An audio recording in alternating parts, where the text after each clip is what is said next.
You want greatness? Stop wishing. Start waging. Life rewards the bold, not the hesitant. Napoleon Bonaparte didn't ask if it was possible. He made it possible. He turned setbacks into strategy, pain into power. He rose from nothing and declared himself emperor, not because it was easy, but because it was necessary. You are one decision away from a life unrecognizable, but only if you dare to do what's hard. Subscribe to our channel if you're ready to master your mind, and tell us, where are you watching from? Listen carefully, for what I am about to tell you has been written in blood, carved into the stones of history, and proven on 1,000 battlefields. I am Napoleon Bonaparte, and I speak to you not as a relic of the past, but as a voice of eternal truth. Greatness is never, never born from ease. You sit there consuming content, searching for the secret, but deep in your bones you already know it. The path to power, to mastery, to becoming something beyond ordinary, it must be hard. It must break you. It must forge you. Just as the finest swords are born in the hottest fires, the greatest among us are baptized in difficulty. I was born on an island far from the halls of power. My accent marked me as an outsider. My family's modest means should have confined me to mediocrity. But I understood something that you must now grasp. Circumstances are not chains unless you believe them to be. Every obstacle is an opportunity to prove your worth. Let me share with you what the masses will never understand. Comfort is a poison that kills slowly. It numbs the spirit, dulls the mind, and breeds weakness that spreads like a disease. Look around you. What do you see? A world obsessed with ease, with shortcuts, with the elimination of all discomfort. They call it progress. I call it decay. When I trained at the military academy, I didn't curse the early mornings or the brutal drills. While others complained, I doubled my efforts. While they slept, I studied strategy by candlelight. While they socialized, I interrogated history, extracting its lessons, preparing for moments they couldn't even imagine. Was it hard? Of course. That was the point. Understand this: the comfort you crave is the very thing preventing your transformation. Your desire for an easier path is precisely what keeps you trapped in mediocrity. The universe has designed this system perfectly. Those who seek comfort remain weak, while those who embrace hardship grow strong. You must learn to love what others hate, to rush toward what others flee from. When you feel resistance rising in your chest, when your mind screams for retreat, when every fiber of your being begs for the easier path, that is your moment of truth. That is where character is forged. That is where emperors are born. I remember nights in campaign, sleeping on frozen ground while my men huddled for warmth. I could have claimed the comfort of a warm tent. It was my right as commander. But I knew something deeper was at stake. Leadership is forged in shared hardship. Power is built through voluntary suffering. Every night I spent in the cold was an investment in my authority. The path of ease leads nowhere worth going. Look at history. Every empire that grew soft eventually fell. Every dynasty that chose comfort over challenge was eventually replaced. This is not just military strategy. This is the fundamental law of existence, growth or decay. There is no middle ground. You must understand. The hard path is not a choice. It is the only path. Everything else is slow death disguised as life. When you embrace this truth, something remarkable happens. The very things that break others will build you. The obstacles that stop them will strengthen you. The challenges that make them question everything will only confirm your resolve. Let me be clear. I do not speak of mindless suffering. There is no virtue in pain without purpose. What I demand of you is conscious hardship, chosen challenges that serve your greater mission. Every discomfort should be a calculated step toward your empire. Every sacrifice should be a deliberate move in your greater campaign. Right now, at this very moment, you have a choice. You can continue seeking the comfortable path, asking how to make things easier, hoping for some secret shortcut to greatness. Or you can accept the iron law of the universe. That which is earned through pain becomes unshakable power. The time for hesitation is over. The moment for half measures has passed. If you want to build something extraordinary, if you want to etch your name into the bedrock of history, you must embrace the hard path with everything you are. Let others pray for easier lives. You will become strong enough to handle the life you want. Remember, empires are not built by those who slept late. Victories are not won by those who chose comfort, and history is not written by those who walk the easy path. The hard path is the only path. The sooner you embrace this truth, the sooner your transformation can begin. Your next step will tell me everything. Will you seek comfort, or will you choose greatness? The decision is yours, but the consequences are absolute. There is a fundamental divide in this world, one that separates those who shape history from those who merely inhabit it. The difference is not birth, not education, not even natural talent. It is vision. While others see walls, the great ones see doors. While the masses see problems, leaders see opportunities. This is not optimism. It is power. Let me tell you something about vision that the self-help charlatans won't. True vision is not some pleasant daydream. It is not a mood board or a list of affirmations. Vision is a brutal, consuming force that demands everything you have. When I looked at the chaos of post-revolutionary France, I didn't see disorder. I saw the foundation of an empire waiting to be built. You sit there listing your excuses, your circumstances, your limitations, your past failures. And in doing so, you join the ranks of history's forgotten masses.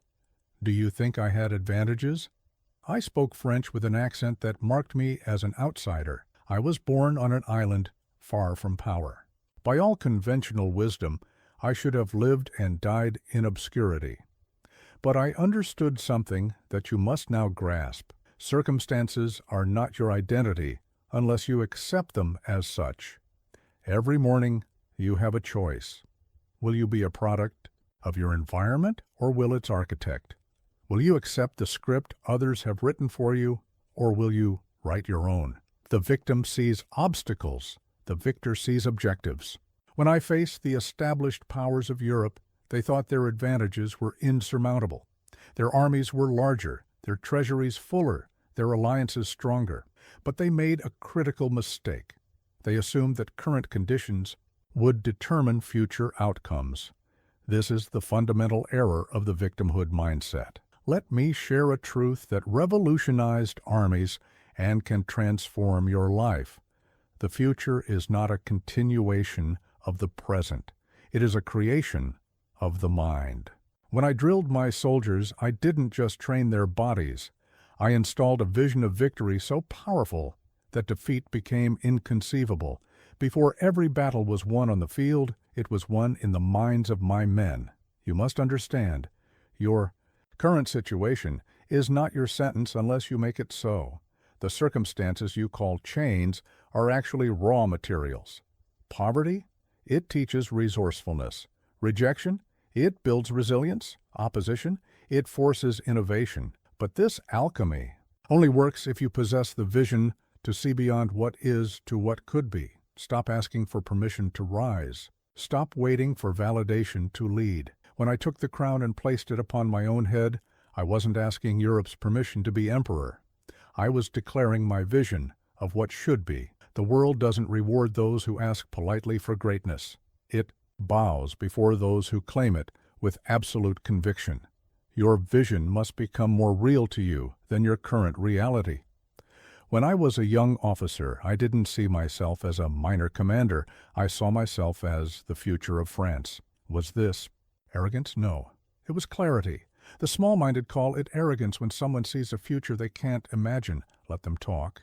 Vision without action is delusion, but vision with relentless action changes the world. Here is what separates the great from the mediocre. The mediocre accept reality. The great create it. When I looked at a map of Europe, I didn't see unchangeable boundaries. I saw a canvas waiting for my vision. When I looked at outdated military tactics, I didn't accept them. I reinvented warfare. Your life is no different. The boundaries you see are only permanent if you accept them as such. Understand this. Every empire begins as a vision in one person's mind. Every revolution starts with someone refusing to accept what is in favor of what could be. Your circumstances are not your destiny. They are merely the raw materials from which you will build your empire. The time has come to demolish the prison of victimhood thinking. No more explanations about why you can't. No more stories about what's holding you back. No more blaming your past, your parents, your education, or your bank account. These are not your chains unless you make them so. From this moment forward, you are not a product of circumstances. You are a force of nature. You are not defined by what has happened to you. You are defined by what you will make happen. You, yes, are not waiting for conditions to be perfect. You are creating the conditions you need. The choice is yours. Will you remain a victim of circumstance, or will you become a vision of power? Will you accept the limitations others place upon you, or will you break them with the force of your will? The world does not change for those who wish. It changes for those who envision and then act with unstoppable conviction. Remember, history is not kind to those who wait for permission. It exalts those who dare to impose their vision upon reality. The time for excuses is over. The era of victimhood ends now. Rise up, see beyond the apparent limitations, and begin the work of turning your vision into reality. The future belongs to those who dare to create it. The moment of decision is the moment of destiny. While others deliberate, leaders decide. While the masses weigh options endlessly, the great ones commit totally. Let me tell you something about decision-making that they won't teach you in your business schools. Hesitation is a form of death. I have commanded armies across continents, faced decisions that would shape the fate of nations, and I tell you this with absolute certainty. Speed of decision is often more important than the decision itself. When I crossed the Alps in winter, many called it madness. They presented logical arguments about weather, supply lines, and casualties. Do you know what separated me from them? I didn't just decide. I dominated my decision. Understand this. There's a vast difference between making a decision and truly deciding. Most people make decisions like they're dipping their toes in cold water, tentative, reversible, weak. They leave themselves escape routes. They maintain backup plans. They hedge their bets. This is not decision-making. This is sophisticated procrastination. True decision comes from the word decidere, to cut off. When you truly decide, you cut off all other possibilities. You burn the bridges behind you. You make retreat impossible. This is how I built an empire. This is how you will build yours. Let me share a military truth that applies to every aspect of life. In the time you spend gathering more information, considering more options, and seeking more opinions, the opportunity often disappears. The perfect moment you're waiting for? It doesn't exist. The absolute certainty you crave? It's an illusion. When I seized power in France, I didn't have complete information. I didn't have unanimous support. I didn't have a guarantee of success. What I had was something far more powerful, the ability to decide with finality and act with totality. This is what separates those who make history from those who merely read about it. You must understand, every moment of hesitation is a moment of opportunity lost. While you sit there, weighing pros and cons, making lists, seeking opinions, life is passing you by. Your competitors are acting. Your opportunities are vanishing. Your power is diminishing. Here's what the weak-minded will never understand. Clarity comes from commitment, not the other way around. They wait to feel completely clear before they decide. But clarity is the child of decision, not its parent.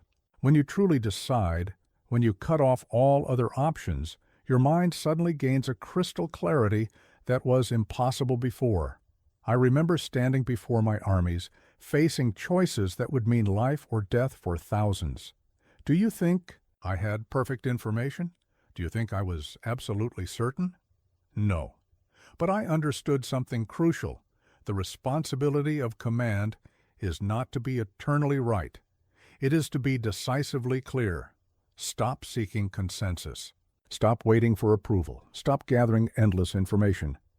These are all forms of abdication, ways of avoiding the responsibility of decision. When I declared myself emperor, I didn't conduct a survey. I didn't seek permission. I decided, then I dominated. Let me give you a truth that will transform your life. The quality of your decisions matters far less than your ability to stick to them with absolute conviction. A mediocre plan executed with total commitment will outperform a perfect plan executed with hesitation every single time. The world respects decisive action, even when it disagrees with the decision. When you waver, when you second guess, when you backtrack, you don't just lose time, you lose authority. Every time you revisit a decision, you fracture your own power. From this moment forward, you must adopt this iron law. Once decided, all discussion ends. Once committed, all doubt ceases. Once the path is chosen, all other paths cease to exist. This is not stubbornness. This is power. This is not inflexibility. This is command. Remember this. History's greatest achievements were not the result of perfect decisions. They were the result of imperfect decisions carried out with perfect commitment. The empire you seek to build, the life you wish to create, the power you want to embody, none of it will materialize through endless deliberation. The time has come. Whatever you've been postponing, whatever you've been analyzing to death, whatever you've been waiting to be perfectly certain about, decide now. Not tomorrow, not when conditions are perfect, not when you have more information. Now, cut off the escape routes, burn the bridges, make retreat impossible. This is how empires are built. This is how legends are born. This is how you transform from a person who merely exists into a force that shapes reality. The world doesn't reward those who make the right decision. It rewards those who make their decision right through the sheer force of their commitment. Decide, then dominate. Everything else is just sophisticated procrastination disguised as prudence. The world does not care about your intentions. It does not care about your explanations. It does not care about your well-crafted excuses. The world responds to one thing and one thing only: results. Let me share with you a truth I learned on the battlefield that applies to every arena of life. Action speaks a language that silences all argument. When I took the crown of France, there were countless voices crying out about legitimacy, about tradition, about the proper order of things. Do you know how I answered them? Not with words, not with justifications, not with carefully constructed arguments. I answered them with action so bold it made discussion irrelevant. Understand this. Every moment spent explaining is a moment not spent executing. Every breath wasted on justification is breath not used for achievement. The masses love to talk, to explain, to justify. This is why they remain the masses. The great ones? They act with such decisive force that explanation becomes unnecessary. Let me tell you something about power that the philosophers won't. It doesn't flow to those with the best reasons. It flows to those with the best results. When I reorganized the French legal system, when I reformed education, when I modernized the military, I didn't begin with manifestos. I began with action. The results silenced my critics more effectively than any argument could have. You must grasp this essential truth. The world is not a debating society. It is a marketplace of results. While others craft perfect explanations for their inaction, you must create perfect execution of your vision. While they polish their excuses, you must polish your performance. I remember the skeptics who said Italy could not be conquered in such a bold campaign. They had theories, historical precedents, logical arguments. Do you know what rendered all their words meaningless? Victory. Success is the most eloquent response to doubt. Achievement is the most powerful rebuttal to criticism. Stop trying to convince people with words. Stop seeking validation through explanation. Stop waiting for understanding before acting. These are all forms of weakness masquerading as wisdom. The truly powerful don't explain their moves. They make moves so powerful that explanation becomes unnecessary. Here's what separates those who make history from those who merely comment on it. The doers understand that action creates its own legitimacy. When I established the Bank of France, when I built roads across the empire, when I instituted the Legion of Honor, I didn't wait for consensus. I didn't seek permission. I acted. The results spoke for themselves. You must understand, every explanation you offer is energy not invested in execution. Every justification you provide is power not applied to achievement. The world doesn't need to understand your process. It needs to witness your results. Let me share a military truth that applies to all of life. In the time you spend explaining why something can't be done, someone else is doing it. While you craft the perfect explanation for your delay, your competitors are creating facts on the ground that no explanation can erase. From this moment forward, adopt this iron law. Let your actions do your talking. Let your achievements be your argument. Let your results be your response. This isn't about being silent. It's about speaking through execution. It's about creating facts so powerful that words become unnecessary. The weak explain. The strong execute. The weak seek understanding. The strong seek results. The weak wait for permission. The strong create forgiveness through achievement. Which will you be? Remember this. History doesn't remember explanations. It remembers results. The empire you seek to build, the legacy you wish to create, the power you want to embody, none of it will come through perfect explanation. It will come through perfect execution. When doubt appears, answer it with action. When criticism comes, answer it with achievement. When skeptics speak, answer them with results. This is not arrogance. This is efficiency. This is not dismissiveness. This is power. The time for explanation is over. The era of justification ends now. From this moment forward, you will not explain your vision. You will execute it with such force that explanation becomes unnecessary. You will not justify your methods. You will achieve results that make justification irrelevant. Your next move will tell me everything. Will you explain or will you execute? Will you justify or will you achieve? Will you talk about what could be or will you create what should be? The choice is yours, but remember, history is written by those who act, not by those who explain. Let me tell you about obsession, not the watered-down version they speak of in your self-help books, but the kind that builds empires and reshapes continents. True obsession is not a choice or a habit. It is a consuming fire that knows no satisfaction, no limits, and no rest. This is what separates the great from the merely good. When I studied warfare as a young officer, I didn't just read military texts, I devoured them. While others slept, I pored over maps by candlelight. While they socialized, I interrogated history. This wasn't discipline. This wasn't dedication. This was obsession in its purest form, and it forged me into who I became. Understand this. The world is full of talented people who achieve nothing. It is full of intelligent people who remain mediocre. What's missing? That burning, all-consuming obsession that turns potential into power. Talent without obsession is like a cannon without gunpowder. Impressive, but ultimately useless. Let me share a truth that the moderate minds will never grasp. There is no such thing as balanced greatness. Show me a balanced person, and I'll show you someone destined for mediocrity. The empire I built wasn't created by maintaining work-life balance. It was built through relentless, single-minded pursuit. You speak of motivation as if it's something that comes and goes, something that needs to be maintained.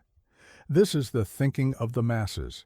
Obsession needs no motivation. Obsession doesn't care if you're tired. Obsession doesn't recognize holidays. Obsession doesn't need inspiration. It is the inspiration. I remember nights planning campaigns where time ceased to exist. Hours blurred into minutes. Hunger was forgotten. Fatigue was ignored. This state, this complete immersion in the pursuit of your objective, this is where greatness is born, not in careful moderation, but in complete absorption. Here's what separates those who make history from those who merely live in it. The obsessed don't need to be pushed, they need to be pulled back. While others need motivation to work, the obsessed need discipline to rest. While others count the hours until they can stop, the obsessed count the hours until they can begin again. You must understand, obsession is not about working hard. It's about being consumed by a vision so completely that everything else becomes secondary. When I reformed France's legal system, when I reorganized the military, when I planned my campaigns, these weren't tasks on a to-do list. They were manifestations of an all-consuming vision, the mediocre fear obsession. They call it unhealthy, unbalanced, extreme. Let them. While they concern themselves with maintaining their precious balance, the obsessed will continue to shape the world. While they set boundaries, the obsessed will continue to break them. Let me give you a military truth that applies to all of life. No great victory was ever won by troops watching the clock. No empire was ever built by someone concerned with work-life balance. No revolution was ever started by someone who kept reasonable hours. From this moment forward, you must understand, obsession is not a character flaw to be corrected. It is a power to be harnessed. Your inability to let go, your tendency to lose yourself in pursuit of your goals, your capacity to focus beyond normal limits, these are not weaknesses. They are weapons. Stop trying to moderate your passion. Stop attempting to balance your drive. Stop apologizing for your intensity. These are the very forces that will transform you from ordinary to extraordinary. These are the flames that will forge your empire. The masses will never understand. They'll tell you to slow down, to take breaks, to be more balanced. They'll warn you about burnout, about missing out on life. They speak from the mediocrity of their own experience. The truly great understand that life is found in the pursuit of excellence, not in the avoidance of effort. Remember this, every empire begins with an obsession. Every achievement of note starts with someone who refused to think about anything else. Every breakthrough comes from someone who was criticized for being too focused, too intense, too driven. The time has come to embrace your obsession, to stop apologizing for your intensity, to cease trying to moderate your passion. Your obsession is not your weakness, it is your power. Your intensity is not your flaw, it is your strength. The world doesn't need more balanced people. It doesn't need more moderation. It needs more people who are willing to be consumed by their vision, who are ready to sacrifice everything in pursuit of their goals, who are prepared to let their obsession guide them to greatness. Your next choice will reveal everything. Will you embrace your obsession, or will you retreat into comfortable moderation? Will you let your fire consume you, or will you dampen it for the comfort of others? The choice is yours, but remember, history remembers the obsessed, not the balanced. Territory is not just land, it is power made manifest. When I conquered nations, I wasn't merely collecting geography. I was establishing dominion, creating spheres of influence, building zones of absolute control.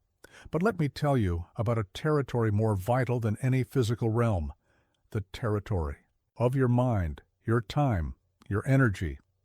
This is where true empires begin. Just as a sovereign state controls its borders, you must establish absolute dominion over your mental and physical territory. Your time? It is not a resource to be casually shared. Your energy? It is not a commodity to be freely given. Your focus? It is not a gift to be randomly distributed. These are the territories you must command with imperial authority. Understand this. Every time you say yes to something that doesn't serve your empire, you cede territory. Every time you allow others to waste your time, you lose ground. Every time you let external forces dictate your focus, you suffer a defeat more costly than any military loss. Let me share a truth I learned through commanding armies. Territory undefended is territory lost. The same applies to your personal Domain. Your morning hours? They must be guarded like strategic ports. Your peak energy periods? They must be protected like fortress walls. Your mental clarity? It must be defended like the crown jewels of your empire. The masses treat their time like a public park, open to all, controlled by none. They allow their energy to be sapped by trivial battles. They permit their focus to be fragmented by meaningless skirmishes. This is why they remain the masses. The great ones? They treat their personal territory with the same ruthless protection as an empire's borders. When I ruled France, every minute of my day was accounted for. Every ounce of my energy was strategically deployed. Every fragment of my focus was intentionally directed. This wasn't micromanagement. It was empire building. You must do the same with your personal domain. Here's what separates those who build empires from those who merely exist within them: absolute territorial control. While others allow their boundaries to be constantly violated, the great ones establish and maintain inviolable borders. While others engage in every battle they're invited to, the great ones choose their theaters of war. You must understand, your territory is under constant assault. Every notification is an invasion. Every unnecessary meeting is an occupation. Every pointless conversation is a siege upon your energy. Your response to these incursions must be swift, decisive, and final. Let me give you a military truth that applies to all aspects of life. Territory claimed must be territory defended. It's not enough to declare your boundaries. You must enforce them with imperial authority. It's not enough to set priorities. You must guard them with military discipline. From this moment forward, you must think like an emperor defending his realm, your time. It is your kingdom, your energy. It is your army, your focus. It is your weapon. These are not resources to be shared democratically. They are territories to be governed autocratically. Stop asking permission to protect your domain. Stop seeking approval to enforce your boundaries. Stop apologizing for defending your territory. These are acts of sovereignty, not selfishness. These are expressions of power, not pettiness. The weak allow their territory to be violated in the name of politeness. They surrender their time in the name of cooperation. They fragment their focus in the name of accessibility. This is not diplomacy. It is surrender. This is not flexibility. It is defeat. Remember this. Every great achievement in history came from someone who knew how to own and defend their territory. Every empire was built by those who understood that power must be concentrated before it can be projected. Every legacy was created by those who knew what to protect and what to reject. Your time is your empire. Your energy is your army. Your focus is your capital. Guard them as I guarded France. Defend them as I defended Paris. Protect them as I protected my crown. This is not about being difficult. It is about being imperial. This is not about being selfish. It is about being sovereign. The time has come to establish your dominion, to draw your boundaries in bold, permanent lines, to defend your territory with unwavering authority.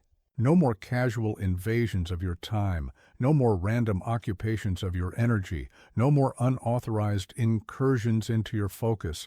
Your next decision will reveal everything.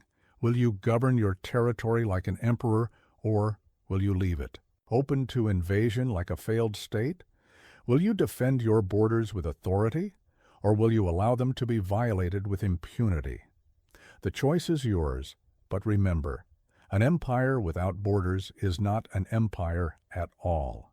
Let me tell you about the most dangerous battle you will ever face, the one that rages within your own mind.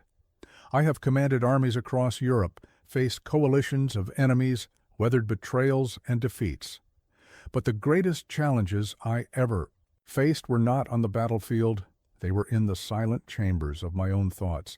Every emperor, every leader, every person who dares to rise above the ordinary faces this internal war. Doubt whispers strategies of retreat. Fear suggests surrender before the battle begins. Insecurity undermines your authority even as you give commands. These are not weaknesses, they are tests. They are the crucible through which all greatness must pass. Understand this: the enemy within is more dangerous than any external foe. External enemies can be seen, measured, and engaged directly. But your internal enemy, it knows your weaknesses, it speaks with your voice, it wears the mask of reason while advocating surrender. This is why so many potentially great ones remain mediocre. They lose the internal battle before the external war even begins. Let me share a truth I learned through years of command. Courage is not the absence of fear, it is the mastery of fear. When I stood before my armies, when I made decisions that would shape the fate of nations, do you think I felt no doubt? Do you think I experienced no fear? The difference was not in the presence of these emotions, but in my relationship to them. The masses try to eliminate their inner enemy. They seek to destroy doubt, to banish fear, to eradicate insecurity. This is why they fail. The great ones, they learn to rule their internal empire with the same strategic brilliance they apply to external conquest. They turn their fears into fuel, their doubts into determination, their insecurities into strengths. I remember the night before critical battles, when the weight of command lay heavy, when the consequences of failure loomed large. These moments didn't break me, they forged me. Every internal battle won became a source of strength.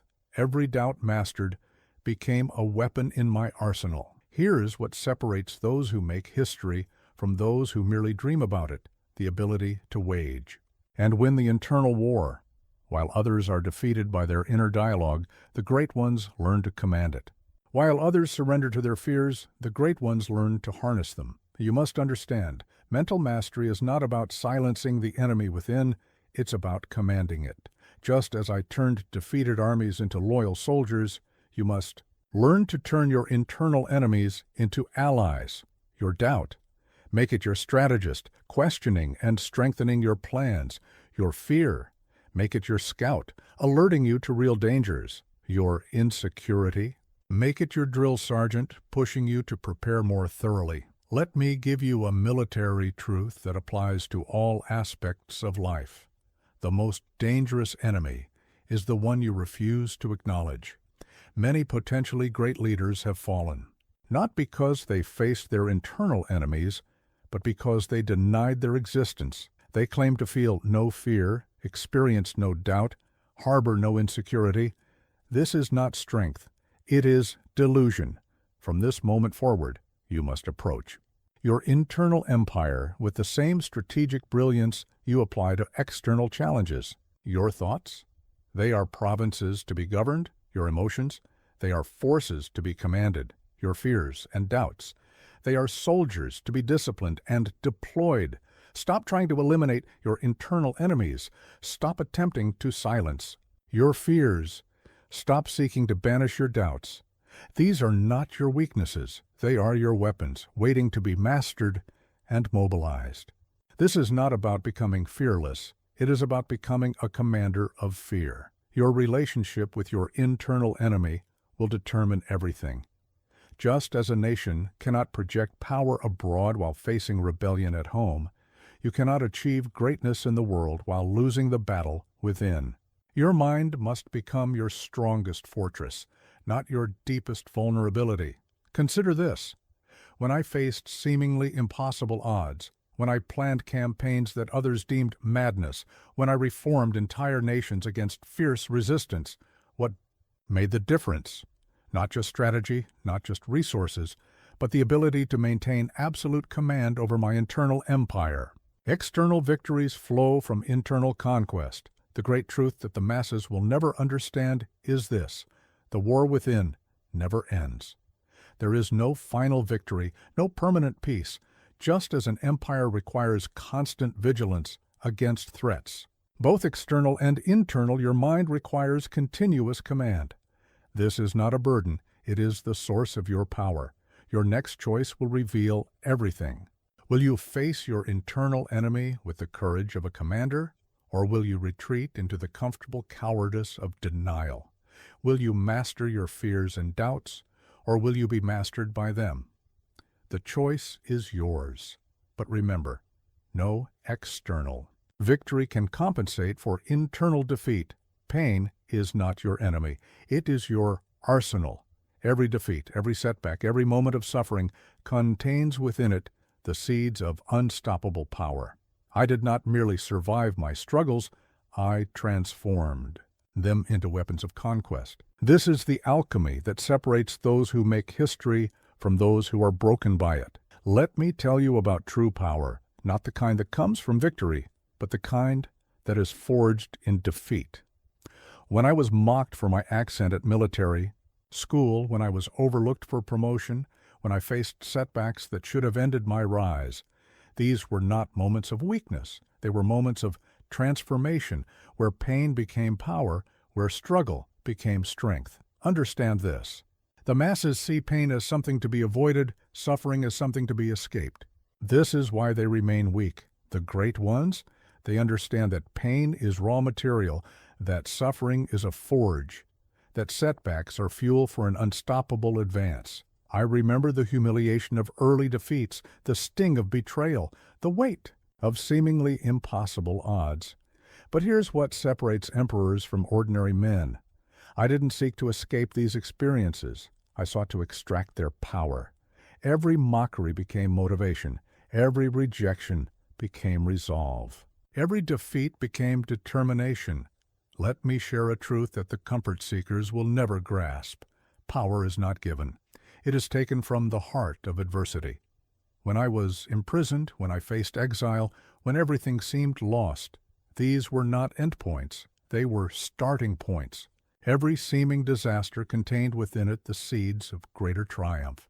You must understand, pain without purpose is just suffering, but pain with purpose becomes power. When I lost battles, I didn't just learn from them, I transformed them. The sting of defeat became the fuel for victory. The weight of failure became the foundation for success. This is not positive thinking. This is strategic alchemy. Here's what separates those who shape history from those who are shaped by it. The ability to transform pain into power. While others are broken by their struggles, the great ones are forged by them. While others seek to forget their defeats, the great ones transmute them into victories. The weak seek to avoid pain at all costs. They run from difficulty. They hide from challenges. And in doing so, they deny themselves the very forces that could transform them into something extraordinary. This is not wisdom. It is waste. This is not safety. It is surrender. Let me give you a military truth that applies to all of life. The soldier who has never been wounded cannot be trusted with command. The leader who has never faced defeat cannot be trusted with victory. Your wounds, your failures, your defeats, these are not your shame. They are your medals of honor, proof that you have been in the arena. From this moment forward, you must approach every setback, every failure, every moment of pain with this understanding. These are not obstacles to your power. They are the source of it. Your struggles are not your weakness. They are your weapons, waiting to be forged. Stop trying to escape your pain. Stop attempting to avoid struggle. Stop seeking the easy path. These challenges are not your enemies. They are your allies in disguise. This is not about enjoying suffering. It is about extracting its power. Remember this: every great achievement in history was built on a foundation of transformed pain. Every empire was forged in the fires of adversity. Every lasting legacy was created by someone who learned to turn their wounds into weapons. Consider how I rose from obscurity to emperor. Each obstacle was not merely overcome, it was absorbed and transformed. The very forces that should have destroyed me became the foundations of my power. This is not luck. This is alchemy. This is not coincidence. This is conquest. The time has come to stop running from your pain, to cease avoiding your struggles, to quit seeking escape from your challenges. These are not your burdens. They are your armory. These are not your weaknesses. They are your weapons. Your next moment of pain will reveal everything. Will you run from it like the masses, or will you transform it like an emperor? Will you let it break you, or will you let it forge you? The choice is yours, but remember, those who cannot transform their pain into power are destined to be ruled by those who can. Emotion is a force of nature, powerful, undeniable, and potentially devastating. But let me tell you what separates those who shape history from those who are shaped by it. The ability to harness emotion rather than be harnessed by it. Strategy must command emotion, not the other way around. I have seen armies fall not to superior numbers, but to unchecked passion. I have watched empires crumble not from external assault, but from internal emotional chaos. The greatest threat to any campaign, military or personal, is not the enemy's strength. It is your own unbridled emotion. Understand this. Emotion without strategy is like a cannon without aim. Powerful, but useless, potentially self-destructive. When I faced the combined armies of Europe, when I made decisions that would reshape continents, do you think I acted on emotion? No, I felt everything: rage, fear, ambition. But I commanded these forces rather than allowing them to command me. Let me share a truth that the passion worshippers will never grasp. The most dangerous decisions are those made in the heat of emotion. When I was betrayed, when I faced defeat, when victory seemed within grasp, these were the moments that demanded strategic clarity above emotional satisfaction. The masses celebrate raw emotion. They praise passion without purpose, intensity, without direction, feeling without framework. This is why they remain the masses, the great ones. They understand that emotion must be filtered through strategy, that passion must be disciplined by purpose, that feeling must be guided by foresight. I remember moments when emotion demanded immediate revenge, when anger called for instant action, when fear urged immediate retreat. But here's what separates emperors from ordinary men: the ability to pause, to analyze, to strategize, even when emotion screams for action. Here's what separates those who command armies from those who merely serve in them: strategic mastery over emotional impulse. While others react, leaders respond. While others are driven by feeling, leaders are guided by strategy. While others let emotion dictate their moves, leaders let strategy direct their emotion. You must understand, this is not about suppressing emotion. It is about subordinating it to strategy. When I planned campaigns, when I reformed nations, when I built an empire, I didn't act without emotion. I acted with emotion under command. This is not coldness. This is control. This is not detachment. This is dominance. Let me give you a military truth that applies to all aspects of life. The moment you most want to act is often the moment you most need to pause. When emotion is highest, strategy must be clearest. When feelings are strongest, thinking must be sharpest. From this moment forward, you must approach every situation with this iron law: strategy before emotion, planning before passion, analysis before action. Your feelings are not your enemy. They are your army waiting to be commanded. Your emotions are not your weakness. They are your weapons, waiting to be strategically deployed. Stop letting emotion drive your decisions. Stop allowing feelings to dictate your actions. Stop permitting passion to override strategy. These are not signs of authenticity. They are symptoms of surrender. This is not being true to yourself. It is being untrue to your potential. The weak celebrate their emotional reactivity. They pride themselves on their passionate responses. They wear their impulsiveness like a badge of honor. This is not strength. It is slavery. This is not power. It is imprisonment. Remember this: every great achievement in history was accomplished by someone who learned to make emotion serve strategy, not the other way around. Every empire was built by those who could feel deeply while thinking clearly. Every lasting legacy was created by those who could experience passion while executing precision.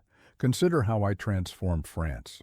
Each reform, each campaign, each decisive action was driven by passionate vision, but executed with strategic precision.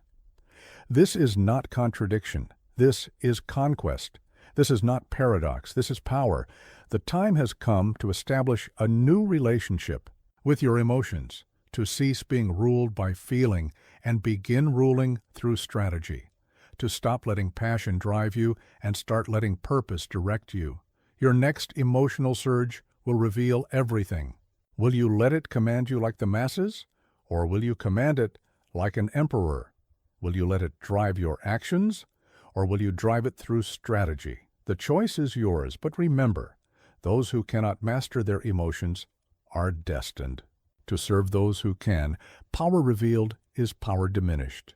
Let me tell you about the true nature of force, not the crude display of strength that the masses admire, but the subtle accumulation of advantage that precedes every decisive victory.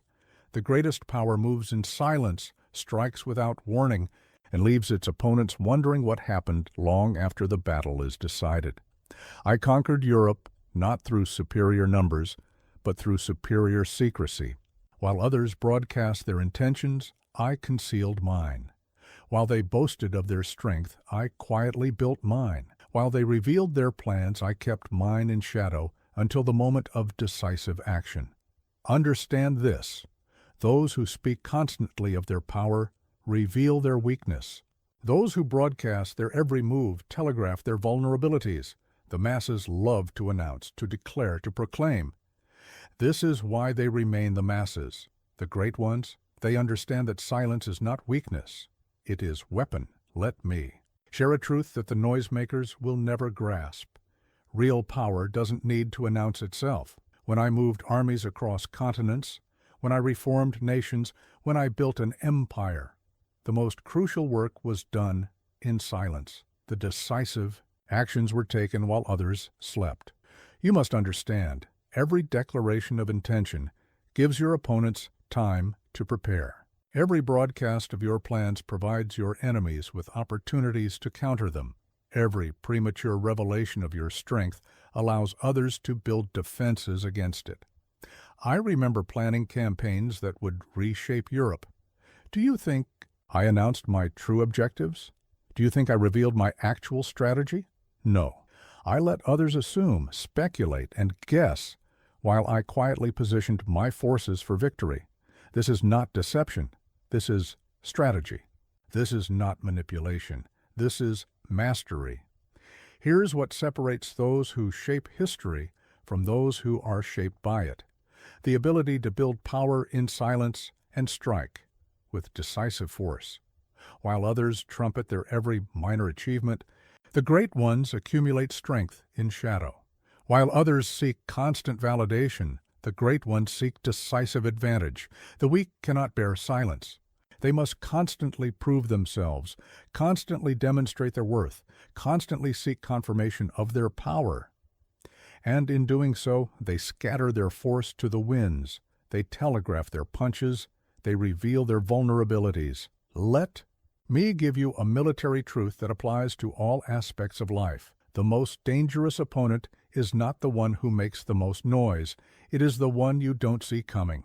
Your greatest achievements will not be those you broadcast in advance, but those you execute with silent precision. From this moment forward, you must approach power with this understanding: silence is not the absence of action.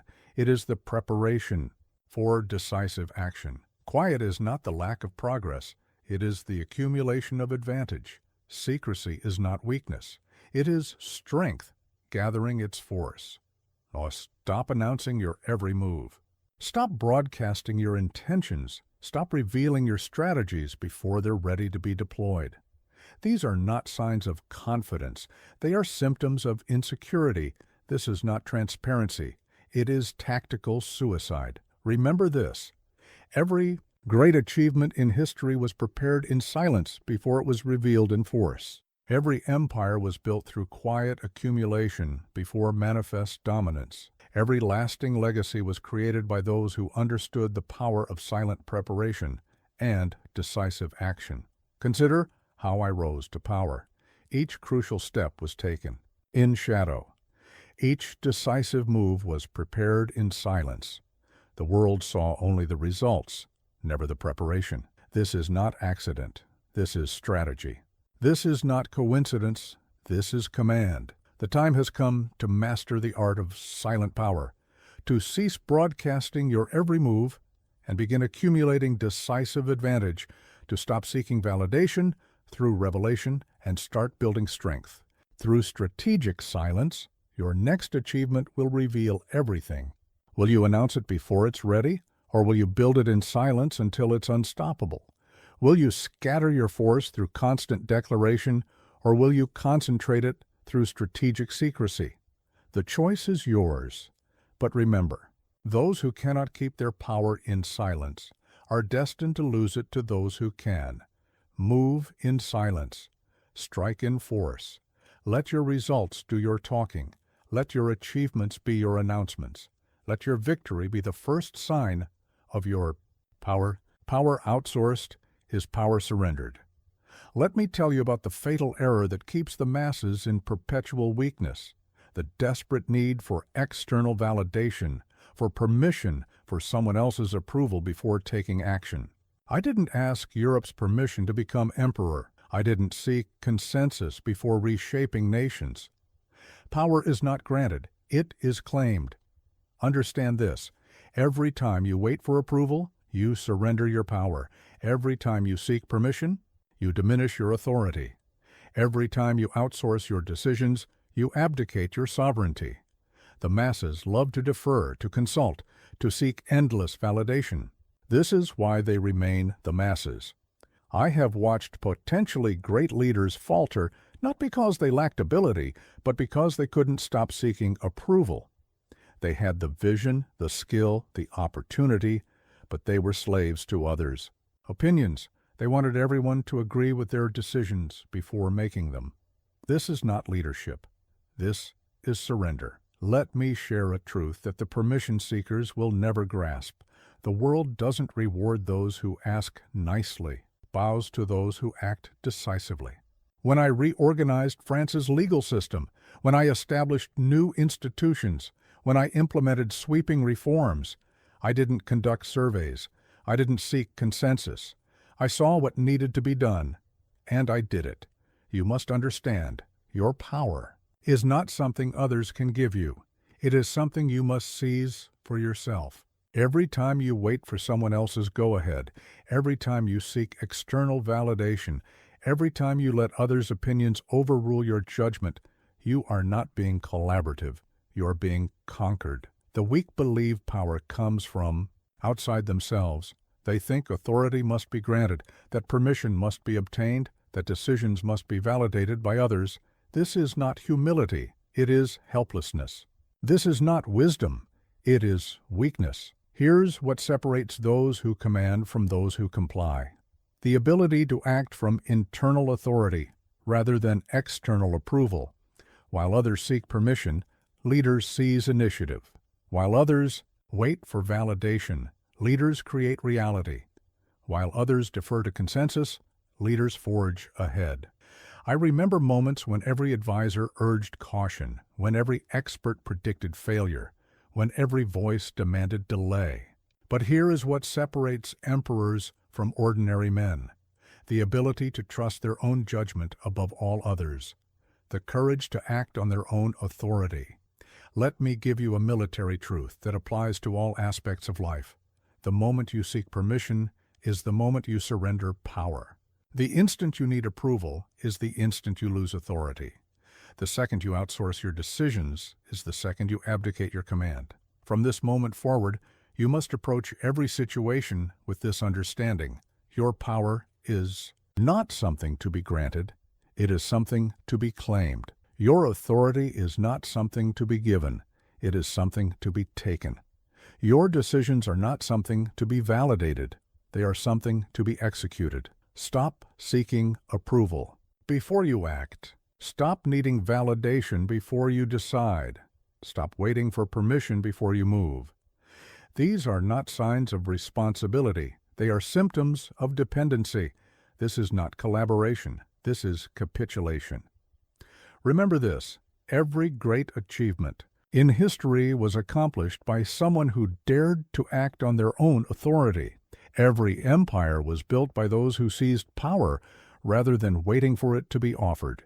Every lasting legacy was created by those who trusted their own judgment. Above all others, consider how I transformed France.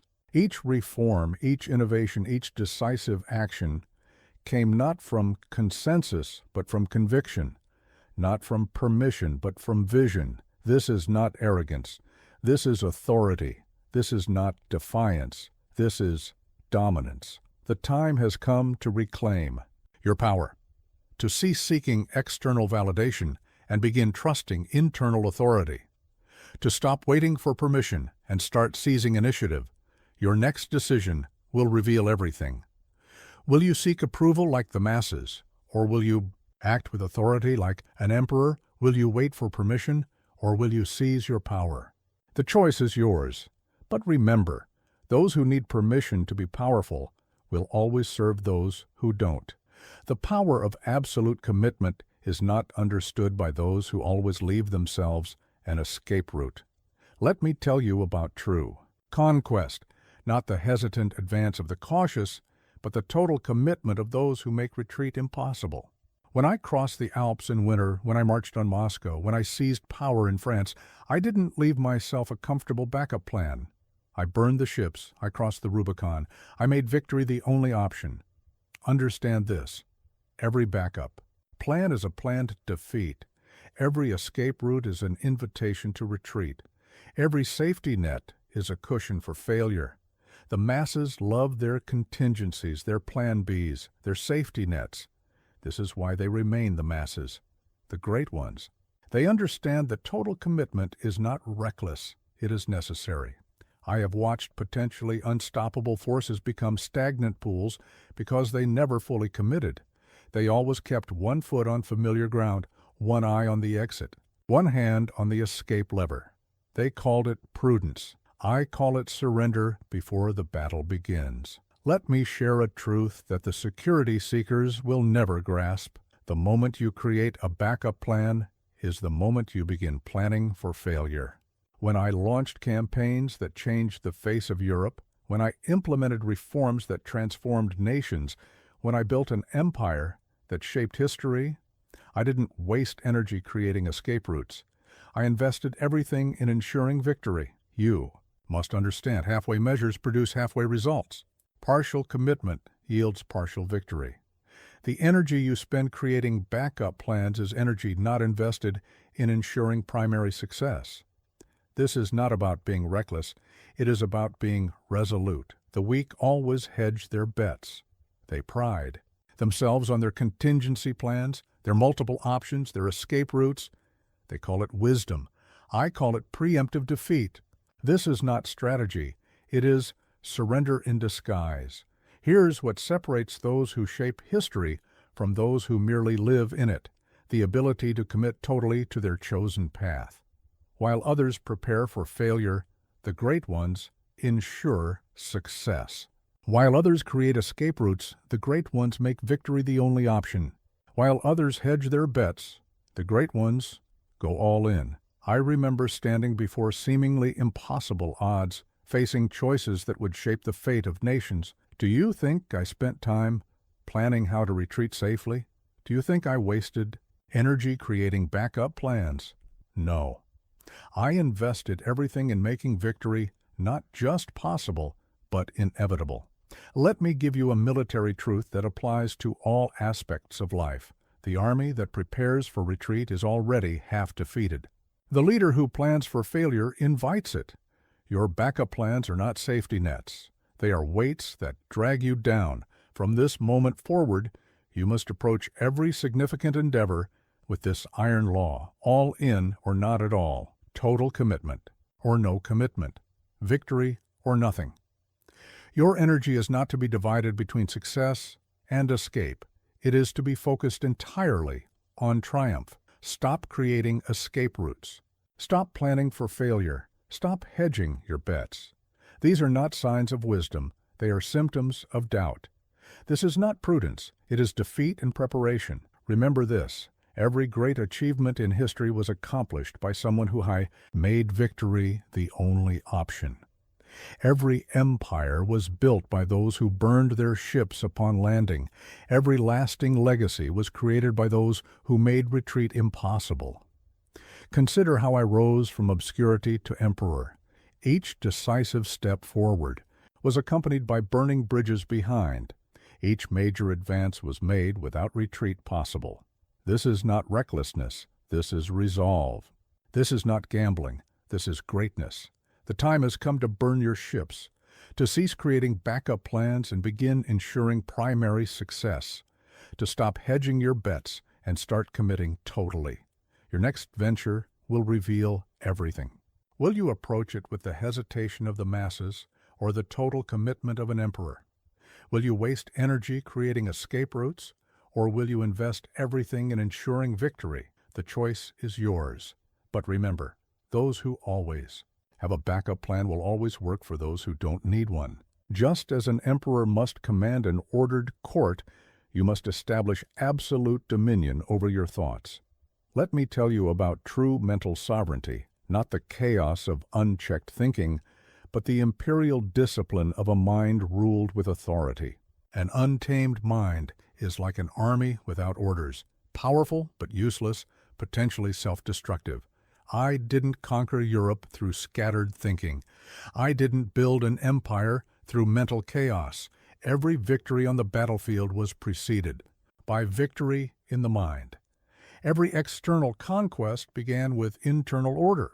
This is the truth that separates those who merely think about greatness from those who achieve it. Understand this: your thoughts are not suggestions to be considered. They are forces to be commanded. Every undisciplined thought, every chaotic mental pattern, every moment of internal disorder is a small defeat. The masses let their minds wander like armies without generals. This is why they remain the masses. Let me share a truth that the mental dabblers will never grasp. Power begins with mental order. When I planned campaigns that changed history, when I reformed nations, when I built institutions that would last centuries, these achievements began with disciplined thinking, not scattered inspiration, not random creativity, but ordered, purposeful thought. You must understand, your mind is not a democracy where every thought gets equal vote. It is an empire where you must rule with absolute authority. Your thoughts are not your masters, they are your subjects. They must be trained, disciplined, and deployed with strategic precision. I remember nights planning battles where the difference between victory and defeat lay not in numbers or weapons, but in mental clarity, the ability to think with precision, to maintain order in chaos, to command my thoughts rather than be commanded by them. This was my true advantage. Here's what separates those who shape reality from those who merely react to it: the ability to maintain mental order under pressure. While others let their thoughts scatter like frightened troops, the great ones maintain mental discipline. While others become prisoners of their own chaos, the great ones command their internal court with imperial authority. The weak let their minds rule them. They follow every thought like orders from a superior, react to every emotion like commands from a general. They call it authenticity. I call it surrender. This is not freedom. It is chaos. This is not creativity. It is confusion. Let me give you a military truth that applies to all aspects of life. An army without discipline is just an armed mob. A mind without order is just organized chaos. Your thoughts must be trained like soldiers, disciplined like troops, deployed like units in battle. From this moment forward, you must approach your mind with this understanding: you are not your thoughts. You are their emperor. You are not meant to follow them. You are meant to command them. You are not their subject. You are their sovereign. Stop letting your thoughts wander aimlessly. Stop allowing mental chaos to reign. Stop permitting undisciplined thinking to direct your actions. These are not signs of mental freedom. They are symptoms of mental surrender. This is not creativity. It is capitulation. Remember this: every great achievement in history was accomplished by someone who first achieved order in their mind. Every empire was built by those who could maintain mental discipline. Every lasting legacy was created by those who ruled their thoughts with imperial authority. Consider how I transformed France. Each reform, each innovation, each decisive action began with disciplined thinking, not random inspiration, not scattered creativity, but ordered, purposeful thought. This is not rigidity. It is rule. This is not constraint. It is command. The time has come to establish order in your mental court, to cease being ruled by random thoughts and begin ruling them with authority, to stop serving your mental chaos and start commanding your mental empire. Your next thought will reveal everything. Will you let it command you like the masses, or will you command it like an emperor? Will you serve your mental chaos, or will you rule your mental court? The choice is yours, but remember, those who cannot order their thoughts will always serve those who can. True leadership is not tested in moments of triumph. It is forged in moments of crisis. Let me tell you about real power, not the kind that shines in victory, but the kind that stands unshaken in defeat. When I retreated from Moscow, when I faced betrayal at Waterloo, when everything seemed lost, these were not moments of failure. They were opportunities to demonstrate true leadership. Understand this: anyone can lead when victory is certain. Anyone can command when all is well. The masses can play at leadership when the sun shines. But true leadership, it emerges in the storm. It rises from the ashes. It stands tallest when everything around it falls. I have seen armies crumble not from enemy fire, but from the wavering resolve of their leaders. I have watched empires fall, not from external assault, but from internal collapse when their commanders lost heart. This is the truth about leadership that the fair-weather commanders will never grasp. Your greatest moments of leadership come not in victory, but in crisis. Let me share a truth that the weak will never understand. Your wounds are your medals. Your scars are your strength. When I led armies through impossible conditions, when I rallied troops after devastating losses, when I maintained command while everything crumbled, these moments defined my leadership more than any victory. You must understand, leadership is not about appearing invincible. It is about remaining indomitable. The blood that flows from your wounds, the weight of your burdens, the pain of your struggles, these are not signs of weakness. They are proof of your strength. They are testament to your leadership. I remember standing before my troops after devastating defeats, when hope seemed lost, when victory appeared impossible. Do you think I showed my despair? Do you think I revealed my doubts? No. I stood straighter. I spoke stronger. I led harder. This is not deception. This is duty. This is not pretense. This is power. Here's what separates those who merely hold positions from those who truly lead: the ability to stand firm when everything falls apart. While others crumble under pressure, leaders stand taller. While others retreat in crisis, leaders advance. While others seek escape from pain, leaders embrace it as proof of their resilience. The weak collapse when they bleed. They surrender when they suffer. They abdicate when they ache. They call it self-care. I call it desertion. This is not preservation. It is abandonment. This is not wisdom. It is weakness. Let me give you a military truth that applies to all aspects of life. The true measure of a leader is not how they handle victory, but how they handle defeat. Not how they celebrate triumph, but how they navigate disaster. Not how they look in glory, but how they stand in crisis. From this moment forward, you must approach every challenge with this understanding: your wounds are not your weakness, they are your witness. Your struggles are not your shame, they are your strength. Your pain is not your prison, it is your platform. Stop hiding your scars. Stop concealing your struggles. Stop apologizing for your battles. These are not marks of inadequacy. They are medals of leadership. This is not vulnerability. It is victory. This is not weakness. It is warfare. Remember this: every great achievement in history was accomplished by someone who kept leading while bleeding. Every empire was built by those who stood firm in crisis. Every lasting legacy was created by those who turned their wounds into wisdom and their pain into power. Consider how I maintained command through the darkest campaigns. Each setback, each betrayal, each moment of crisis became not an excuse to retreat, but a reason to advance. This is not stubbornness, it is strategy. This is not denial, it is determination. The time has come to embrace your wounds as weapons, to cease seeing your struggles as weakness and begin wielding them as strength, to stop apologizing for your battles and start leading through them.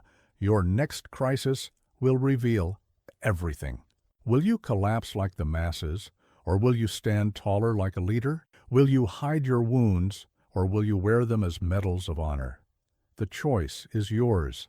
But remember, those who cannot lead while bleeding will always serve those who can. Creates new enemies. Every success breeds new challenges. I remember moments after great victories when others celebrated, when they thought the work was done, when they believed we could finally rest. But I was already planning the next campaign, analyzing new threats, preparing for future battles. This is not obsession, it is observation. This is not fear, it is foresight.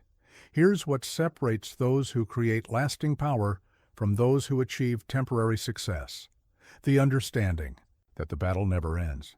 While others celebrate victories, the great ones prepare for new challenges. While others rest on achievements, the great ones ready for new conquests. While others seek completion, the great ones seek continuation.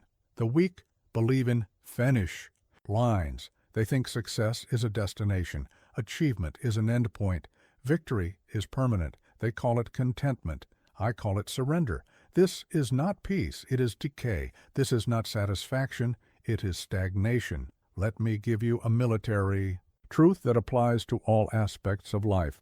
The army that celebrates too long after victory is the army that will be defeated in the next battle. The leader who rests too comfortably on achievements is the leader who will be overthrown by new challengers. From this moment forward, you must approach every success with this understanding: victory is not an end point, it is a starting point. Achievement is not a destination, it is a foundation. Success is not a finish line, it is a launch pad. Stop seeking the final victory. Stop looking for the moment when you can finally relax. Stop waiting for the battle to be over. These are not signs of wisdom, they are symptoms of weakness. This is not balance, it is retreat. Remember this: every great achievement in history was accomplished by someone who understood that success was not final. Every empire was built by those who remained vigilant at the height of power. Every lasting legacy was created by those who never stopped preparing for the next challenge. Consider how I built and maintained power. Each victory was not an end, but a beginning. Each achievement was not a conclusion, but a commencement. This is not restlessness, it is reality. This is not anxiety, it is awareness. The time has come to embrace the eternal nature of the battle, to cease seeking endpoints and begin preparing for continuance, to stop celebrating completion and start planning continuation. Your next achievement will reveal everything. Will you rest like the masses, or will you prepare like an emperor? Will you seek completion, or will you embrace continuation? The choice is yours, but remember, those who think the battle is over will always serve those who know it never ends. Rest is not surrender, it is strategy. Recovery is not retreat, it is preparation. But never mistake a pause for an ending. Never confuse a respite with retirement. The battle continues, whether you're ready or not. The only question is, will you be prepared for the next phase, or will you be caught celebrating the last one? This is the eternal truth of power. There is no final victory, no ultimate achievement, no permanent conquest. There is only the next battle, the next challenge, the next opportunity to prove your worth.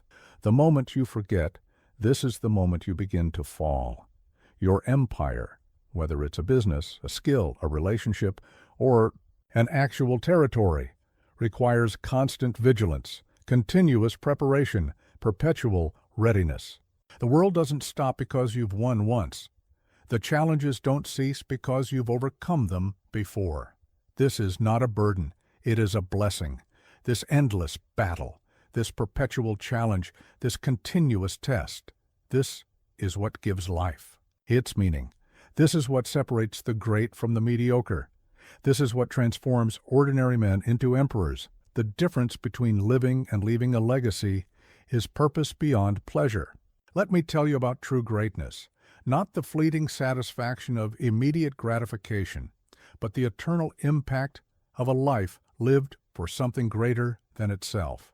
When I reformed France's laws, when I built institutions that would last centuries, when I reshaped the face of Europe, I wasn't thinking about tomorrow. I was thinking about eternity. Understand this: a life focused solely on personal pleasure is a life that will be forgotten. The masses live for the moment, chase immediate satisfactions, seek temporary comforts. This is why they remain the masses. The great ones? They understand that true power lies not in what you can get, but in what you can leave behind. I have watched potentially great men reduce themselves to nothing because they couldn't see beyond their own pleasure. They had the talent, the opportunity, the resources, but they lacked the vision to build something greater than themselves. They sought to live well rather than leave well. Let me share a truth that the pleasure seekers will never grasp. Legacy is not built through comfort. It is built through contribution. When I established the Napoleonic Code, when I reformed education, when I modernized administration, these actions weren't about making my life easier. They were about making history better. You must understand, every moment spent pursuing mere pleasure is a moment not invested in legacy. Every resource devoted to comfort is a resource not dedicated to contribution. Every thought focused on self is a thought not directed toward significance. The weak live for themselves. They measure success by what they can acquire, happiness by what they can experience, achievement by what they can enjoy. They call it living life to the fullest. I call it dying without trace. This is not fulfillment.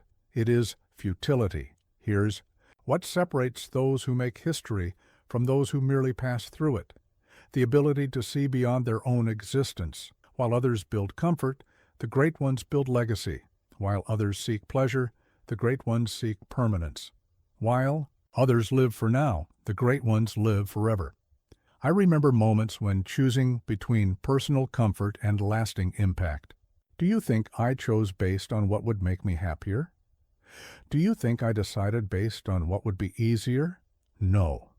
I chose based on what would echo through time. This is not sacrifice. It is strategy. This is not denial. It is destiny. Let me give you a military truth that applies to all aspects of life. The greatest generals don't fight for today's battle. They fight for tomorrow's history books. The greatest leaders don't build for their own time. They build for all time.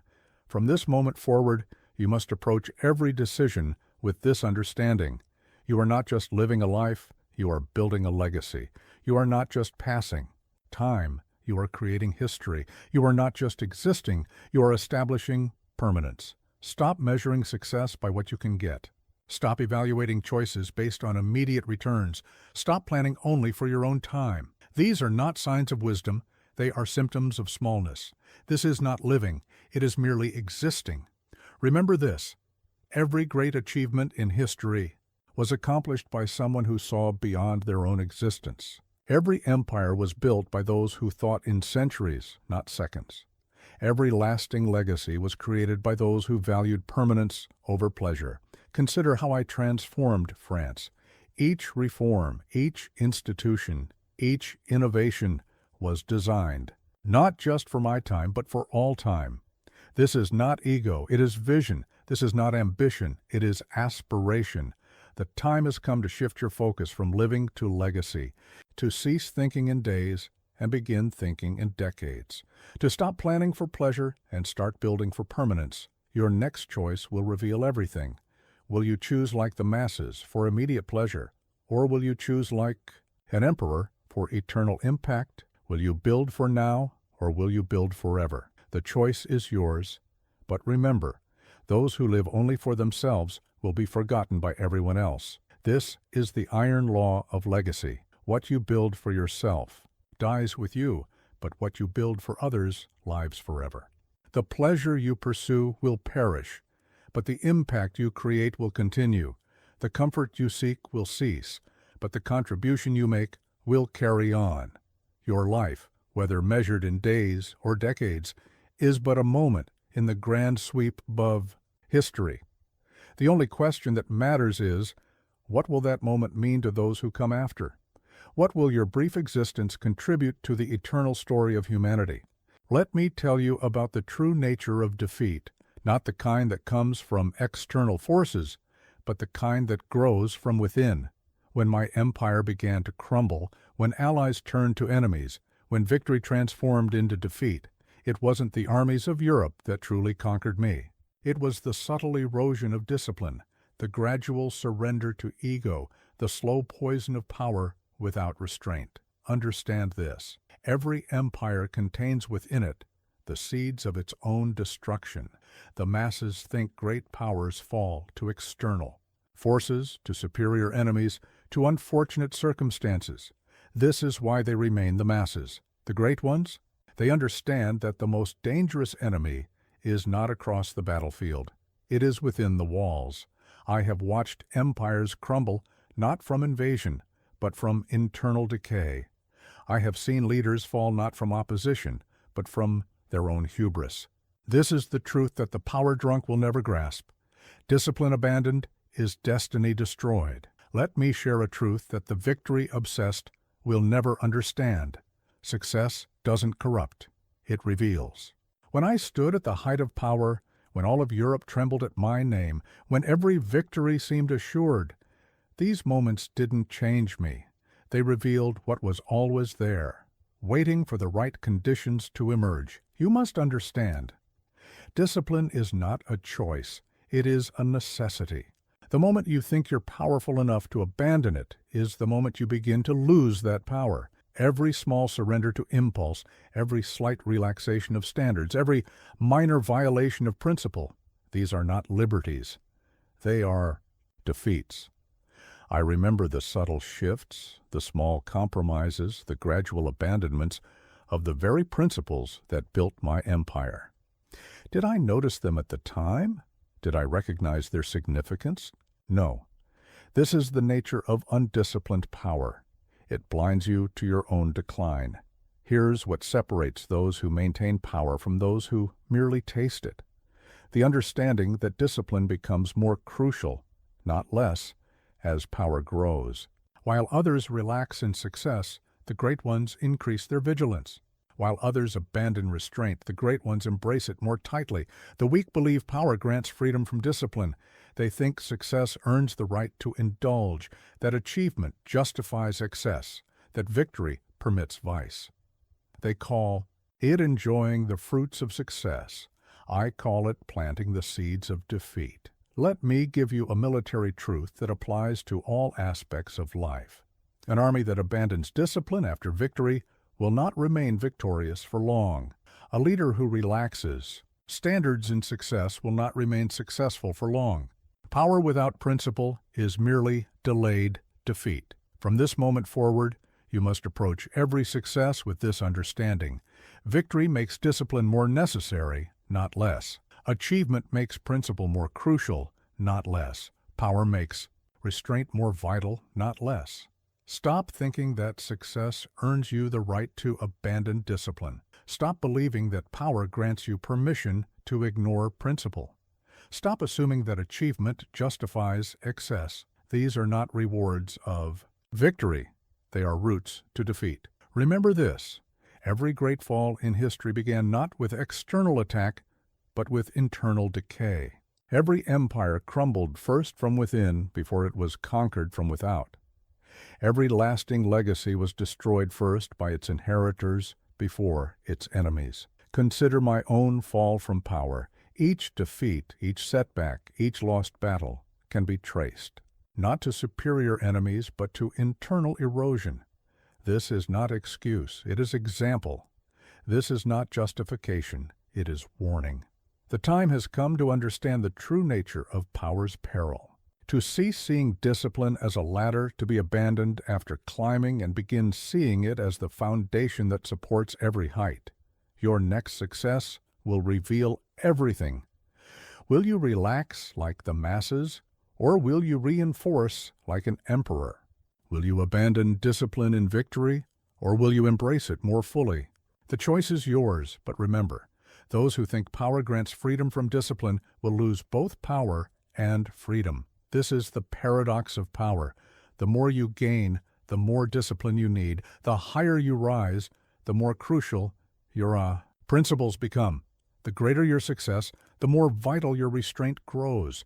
Your achievements, whether in business, relationships, or actual conquest, are not secure through power alone. They are maintained through the same discipline that created them. The moment you think you're powerful enough to abandon principle is the moment you begin to lose everything. The greatest empire you will ever rule is not of land or wealth. It is of self. Let me share with you the final and most crucial truth. You don't need a crown to be an emperor. You don't need a throne to command. You don't need territories to build an empire. The only domain you truly need to master is yourself. Understand, this true power begins and ends with self-mastery. The masses seek external authority, visible symbols, official titles. This is why they remain the masses. The great ones? They understand that the most important crown is invisible. It is the sovereignty you establish over yourself. I have seen men with titles who were slaves to their impulses, generals who couldn't command their own thoughts, rulers who were ruled by their emotions. This is the ultimate truth about power that the position seekers will never grasp. External authority without internal mastery is merely decorated weakness. Let me share a truth that the title chasers will never understand. Every external empire begins with an internal one. When I reshaped Europe, when I commanded armies, when I ruled France, these achievements were merely reflections of a greater conquest, the empire I built within myself. You must understand, self-mastery is not self-restriction. It is self-liberation. Every impulse you learn to command, every emotion you learn to direct, every thought you learn to control. These are not chains. They are crown jewels. This is not imprisonment. It is empowerment. I remember the years spent forging myself before I ever led an army or ruled a nation.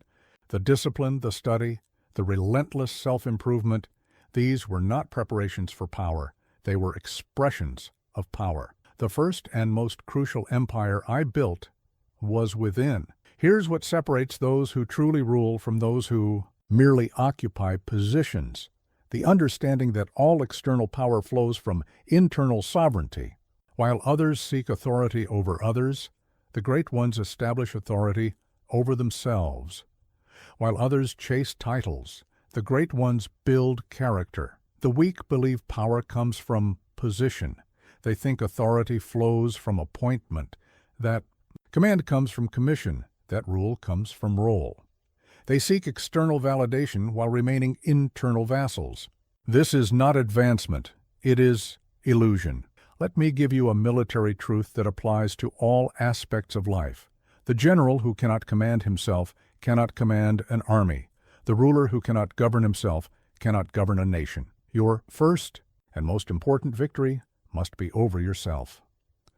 From this moment forward, you must approach your life with this understanding. You are not seeking success. You are building sovereignty. You are not pursuing achievement. You are establishing empire. You are not chasing position. You are claiming power. Stop waiting for authority to be granted. Stop seeking power through position. Stop chasing external validation. These are not paths to power. They are distractions from it. Your true empire awaits within. Remember this. Every great achievement in history was accomplished by someone who first achieved greatness within themselves. Every empire was built by those who first built themselves, Every lasting legacy was created by those who first created their own character. Consider how I rose from obscurity to emperor. Each external achievement was merely a reflection of internal conquest. Each position gained was simply a recognition of power already possessed.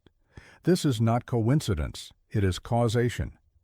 The time has come to shift your focus from external to internal empire, to cease seeking power through position and begin building power through self-mastery, to stop chasing authority and start embodying it. Your next moment will reveal everything. Will you seek power like the masses through external validation? Or will you build power like an emperor through internal mastery? Will you chase titles? Or will you forge character? The choice is yours, but remember, those who cannot rule themselves will always serve those who can. This is the ultimate truth of power. You don't need permission to be powerful. You don't need position to have authority. You don't need titles to command respect. The only empire that truly matters is the one you build within yourself.